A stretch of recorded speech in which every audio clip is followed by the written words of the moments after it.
Hunter Biden is set to be deposed under oath for hours today in a defamation lawsuit brought by the owner of the Delaware repair store where he left his infamous laptop. Brooke Singman has more. Brooke, good morning. Hey, good morning. Computer repair shop owner John Paul McIsaac is seeking $1.5 million, claiming Hunter Biden damaged his reputation by lying about whether that laptop actually belonged to him. Now, McIsaac reported the contents of the infamous laptop to the FBI when he uncovered damning photos along with messages that raised suspicions of influence peddling involving, allegedly, Joe Biden. Now, Hunter's deposition comes a week after he reached a deal with federal prosecutors to plead guilty to 2 misdemeanor tax charges and a felony gun charge. Now, that plea agreement will likely let Hunter avoid jail time. But Americans' trust in the FBI is now tanking to the lowest in years, as a Fox News poll reveals just 59% of Americans have confidence in the Bureau. All this as IRS whistleblower Gary Shapley makes more stunning claims that back in 2022, a Joe Biden-appointed U.S. attorney for Washington, D.C. made the ultimate call on whether charges should be brought against Hunter. Listen. They went to the D.C. U.S. Attorney's Office in March of 2022, and they presented this case to them. But after that occurred, he was no longer looking to charge in that district. David Weiss, in October 7th, 2022, said that the D.C. U.S. Attorney's Office will not allow us to charge there. And then he added that he would request requested special counsel authority and was denied. Congressman Jim Jordan says Shapley's claims should be taken seriously. The Attorney General has certainly said things that don't square with what the whistleblower has related to us, specifically that David Weiss had complete charging authority in this investigation. He tried to bring charges in D.C. He was denied that, again, according to the whistleblower. That's why I think this whistleblower is very credible. Now, over at the White House, we are getting more of the same from President Biden, who's denying any involvement in his son's business dealings. Watch this.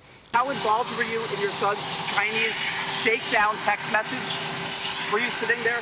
Were you involved? No, I wasn't, and I don't know. Were you? No. As for Hunter, he'll be questioned this morning in Delaware under oath, and it will be recorded. Now, it's unclear if that will be released to the public. Let's hope it is. What I'm looking for is the documentation from Merrick Garland that he gave David Weiss the authority to do what he needed to do on that case. Rosenstein gave it to Mueller. It is something you give in these cases. If it exists, where is it, Merrick? Sure. I mean, a lot of lawmakers are asking Merrick Garland for answers. You had Senator Lindsey Graham yesterday asking Attorney General Garland, did you give Weiss the authority to charge and do whatever you wanted? I mean, Garland has repeatedly said throughout the Biden administration that there is no political interference from the DOJ. But according to these whistleblower allegations, I mean, that's not true. I smell a new round of testimony coming up on Capitol Hill. Maybe get David Weiss to testify, see how he actually feels about this. He released a statement saying that he did have full authority over this investigation. But then if you listen to Shapley, he's saying, he's saying that in public, but behind closed doors, he was saying something totally different. And then 2 points that really stand out to me. Hunter Biden straight up got away with not paying his taxes in 2014 and 2015 because the statute of limitations was allowed to expire. Right. And those are the years he was getting money from China. And the company he was working with, their goal was to expand China's reach and influence around the world. So if you care about the China issue, file that one in your memory bank. And then the other thing is the Wall Street Journal editorial board points out that President Biden's been talking a lot about the economy right now, and one of his main messages is getting wealthy Americans to pay their fair share in taxes. Sure.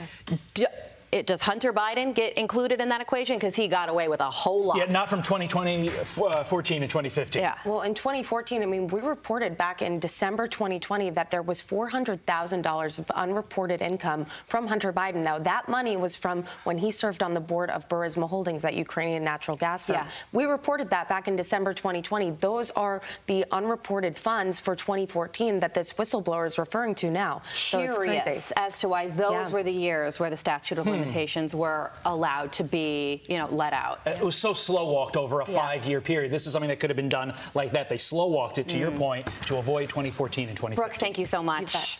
I'm Steve Doocy. I'm Brian Kilmeade. And I'm Ainsley Earhart. And click here to subscribe to the Fox News YouTube page to catch our hottest interviews and most compelling analysis.